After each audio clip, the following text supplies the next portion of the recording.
السلام علیکم ورحمۃ اللہ وبرکاتہ۔ معزز سامعین کرام، جیسا کہ آپ حضرات جانتے ہیں، ذی الحجہ کا ماہ مبارک شروع ہو چکا ہے۔ اس کی فضیلت جو ہے وہ سماعت فرمائیں۔ مولاي صل وسلم دائما ابدا على الحمدللہ رب العالمین والصلاة والسلام علی سید المرسلین۔ قال اللہ تبارک و تعالی فی کلامہ المجید والفرقان الحمید والفجر ولیال عشر، صدق اللہ العظیم۔ معزز سامعین کرام، ذی الحجہ کا ماہ مبارک شروع ہو چکا ہے۔ یہ وہ مہینہ ہے کہ جو حرمت والے مہینوں میں سے ایک مہینہ ہے۔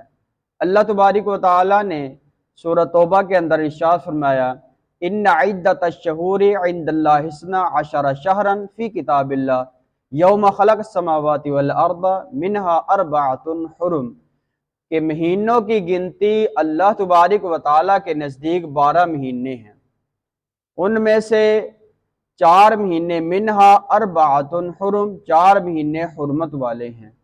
وہ کون سے ہیں؟ احادیث مبارکہ کے اندر آتا ہے، سب سے پہلا مہینہ ذی قعدہ، ذی الحجہ اور محرم ہے۔ یہ 3 مہینے جڑے ہوئے ہیں، اور ایک مہینہ رجب المرجب کا ہے۔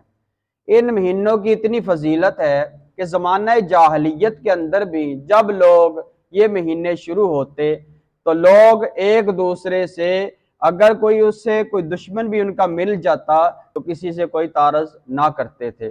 اور اللہ تبارک و تعالی نے ارشاد فرمایا سورۃ الفجر کے اندر، والفجر ولیال عشر، کہ مجھے فجر کی قسم۔ اس کے اندر مفسرین کرام لکھتے ہیں کہ یہ فجر کی جو قسم ارشاد فرمائی گئی ہے، یہ عید الاضحیٰ کے دن کی فجر جو ہے اس کی قسم ارشاد فرمائی گئی، اور ارشاد فرمایا ولیال عشر، مجھے 10 راتوں کی قسم۔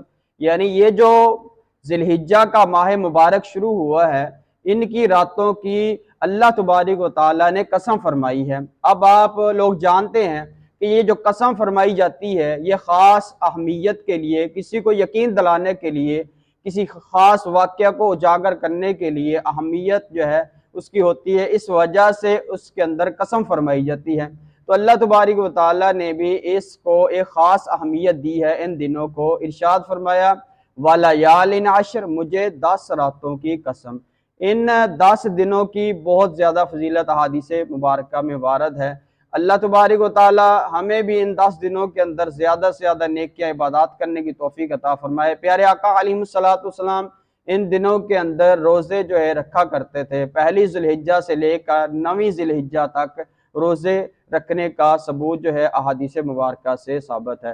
اللہ تبارک و تعالی ہمیں بھی ان دنوں کے اندر زیادہ سے زیادہ نیک اعمال کرنے کی توفیق عطا فرمائے، آمین بجاہ النبی۔